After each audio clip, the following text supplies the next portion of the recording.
جی بسم اللہ الرحمن الرحیم وَيَوْمَ نَحْشُرُ مِن كُلِّ أُمَّةٍ فَوْجًا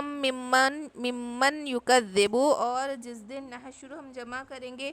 من کل امتن ہر ایک امت کو فوجن فوج در فوج ممن یکذب وہ جنہوں نے جھٹلاتے تھے بھی آیاتنا ہماری آیاتوں کو، فہم یوزعون پھر وہ دھکیلے جائیں گے۔ یوزع سے مراد ہے کہ پیچھے والوں کو اس طریقے سے، اگلے حصے کو اس طریقے سے روک کر ڈھکیلنا کہ پہلے والوں میں مل جائے۔ تو سمجھ رہے ایک بھیڑ کو یوزعون کو امیجن کرو آپ اپنے ذہن میں کہ وہ منظر کیسا پیش کیا جا رہا ہے کہ اس دن جب ہر ایک امت کو فوج در فوج،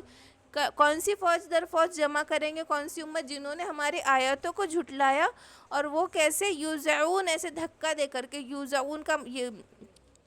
وضع سے مراد ہے کہ اگلے حصے کو اس طرح روکنا، یعنی کہ آگے نہ بڑھ جائے اور سب مل مل کر چلے، چپک کے چلے۔ تو اس طریقے سے ان کو ایک بھیڑ کی شکل میں جمع کیا جائے گا۔ کس کو اس طریقے سے دلالت سے یکذب بآیاتنا، جنہوں نے ہماری آیاتوں کو جھٹلایا، حتی اذا جاؤ، حتی یہاں تک کہ جب آ گیا، وقال اکذبتم، تو کہا کہ کیوں جھٹلاتے تھے تم بآیاتی، میری آیاتوں کو، میری نشانیوں کو، وَلَمْ تُحِیطُوا بِهَا علما، جبکہ تمہارے علم نے تو اس کا احاطہ بھی نہیں کیا تھا۔ اما ذا کنتم تعملون، اما کیا، ماذا کیا، کنتم تعملون کیا تم جانتے تھے، یہاں تک کہ جب آ گیا تھا تمہارے پاس حق، اور تم کہتے تو یہاں تک کہ جب وہ حاضر ہو جائیں گے تو اللہ پاک ان سے کہیں گا کہ کیوں جھٹلایا میری آیتوں کو، جبکہ تمہارا علم تو اتنا بھی نہیں تھا کہ احاطہ کر لیتا جو میری باتیں تھی، جو میری آیتیں تھی، اور تم اس کو جانتے بھی نہیں تھے، کہ بنا سوچے سمجھے جھٹلا رہے تھے نا، تحقیق بھی نہیں کر رہے تھے، ہر بات کی تکذیب کر رہے تھے۔ تو یہاں پہ وہ فرمایا جا رہا ہے کہ وَلَمْ تُحِیطُوا بِهَا عِلْمًا، کہ تمہارا احاطہ نہیں کر سکتا تھا علم، تم کو جانکاری تھی نہیں، نہ تم نے تحقیق کی، نہ تم نے علم حاصل کیا، اور کذبت بھی آیاتی، میرے آیاتوں کو جھٹلا دیا۔ وَوَقَعَ الْقَوْلَ عَلَیْہِمْ، اور واقع ہو جائیں گی بات ان پر، بِمَا ظَلَمُوا، جنہوں نے ظلم کیا، فَهُمْ لَا يَنْطِقُونَ، پھر وہ کچھ بھی نہ بول سکیں گے۔ الم یرو، کیا تم نہیں دیکھتے، انا جعلنا اللیل لیسکنوا، کہ ہم نے بنایا ہے رات کو، لیسکنوا، تاکہ تم سکون حاصل کرو، فیہ، اس میں، والنہار مبصرا، اور دن کو بصارت والا، دیکھنے والا بنایا۔ ان فی ذلک لآیات لقوم یؤمنون، اور بے شک اس میں نشانیاں ہیں ہر ایک یقین رکھنے والی قوم کے لیے۔ ویوم ینفخ فی الصور، اور جس دن پھونکا جائے گا سور، ففزع من فی السماوات ومن فی الارض، تو پھر گھبرا اٹھیں گے جو کچھ زمین اور آسمان میں ہے، الا من شاء اللہ، مگر کہ اللہ جس کو چاہے، کہ یہ جو ہیبت ناکیاں ہوں گی۔ دیکھو سور پھونکنے کی تین حالتیں ہوں گی، ایک سور پھونکا جائے گا تو جب گھبراہٹ طاری ہو جائیں گے، دوسرا سور پھونکا جائے گا تو لوگ بے ہوش ہو جائیں گے، تیسرے اس میں موت آ جائیں گی۔ تو یہ جو گھبراہٹ والی کیفیت ہے ہر کسی پہ طاری ہوں گی، اللہ من شاء اللہ، کہ اللہ جس کو چاہے بچائے اس سے۔ وَكُلٌّ أَتَوْهُ دَاخِرِينَ، اور ہر ایک چلے آئیں گے داخرین، عاجزی کے ساتھ اس کے سامنے پھر حاضر کیے جائیں گے۔ وَتَرَى الْجِبَالَ تَحْسَبُوهَا جَامِدًا، اور تم دیکھتے ہو جن پہاڑوں کو، تَحْسَبُوهَا جَامِدًا، کہ تم ان کو گمان کرتے ہو جمع ہوا، وَهِيَ تَمُرُّ، تو وہ چلیں گے، مر سحاب، چلنا جیسے کہ بادل، یعنی آخرت کا منظر پیش کیا جا رہا ہے، کہ روئی کے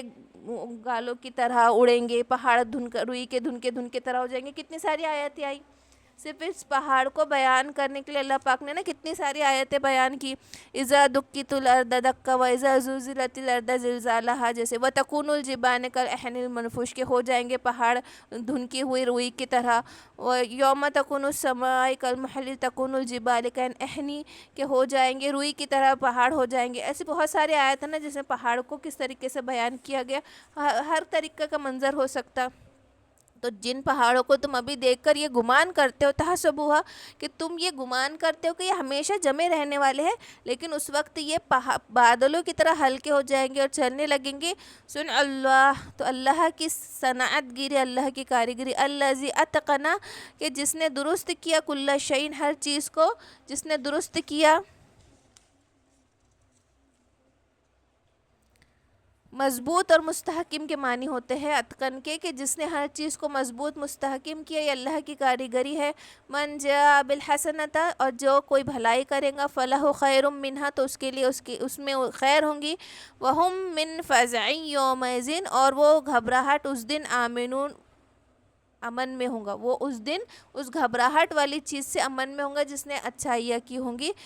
ومن جاء بالسیئۃ، اور جس نے کیا ہوگا کوئی برائی، فکبت وجوہہم فی النار، تو وہ اندھے منہ اس اندھے منہ آگ میں ڈال دیا جائے گا۔ هل تجزون الا ما کنتم تعلمون، یہ بدلہ ہے جو کچھ وہ کیا کرتے تھے۔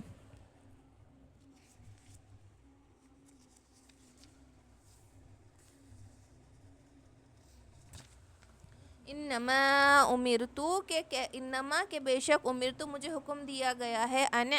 اعبد ربی رب ہذہ البلد،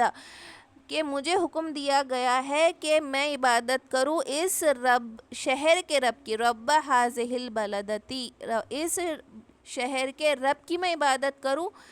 اس شہر سے کیا مراد تھا؟ وہاں مکہ۔ اب اللہ پاک آپ صلی اللہ علیہ وسلم کو کیا کہہ رہا ہے کہ آپ کہہ دیجئے کہ مجھے تو حکم ملا ہے کہ میں عبادت کروں اس شہر کے رب کی، حالانکہ رب تو تمام جہانوں کا رب ہے، لیکن شہر کو کیوں خاص کیا گیا نا؟ مکے کی حرمت کی وجہ سے،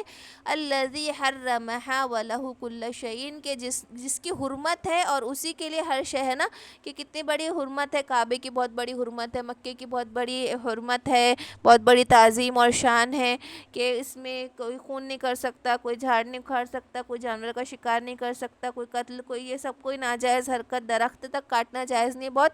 حرمت والا شہر ہے، اس لیے اسپیشلی اس کا ذکر کیا گیا۔ وَأُمِرْتُ أَنْ أَكُونَ مِنَ الْمُسْلِمِينَ، اور مجھے تو حکم ملا ہے کہ میں ہو جاؤں فرمانبردار، وَأَنْ أَتْلُوَ الْقُرْآنَ، اور میں تلاوت کروں قرآن کی، فَمَنِ اهْتَدَىٰ، پھر جس نے ہدایت پالی، فَإِنَّمَا يَهْتَدِي لِنَفْسِهِ، تو اس کی ہدایت اسی کے بھلے کے لیے، اسی کے لیے۔ وَمَنْ ضَلَّ، اور جو کوئی گمراہ ہو گیا، فَقُلْ، تو کہہ دیجئے، إِنَّمَا أَنَا مِنَ الْمُنذِرِينَ، کہ میں تو صرف ڈر سنانے والا ہوں۔ وَقُلِ الْحَمْدُ لِلَّهِ، اور کہہ دیجئے کہ تمام تعریف اللہ کے لیے ہے، سَيُرِيكُمْ، تو وہ تم کو دکھا دیں گا، آیاتہ، اپنی نشانیاں،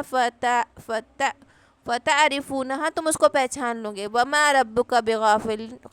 عما تعملون، اور تمہارا رب غافل نہیں ہے جو کچھ تم کرتے ہو۔ الحمدللہ، ہمارا یہ سورہ آج مکمل ہوا۔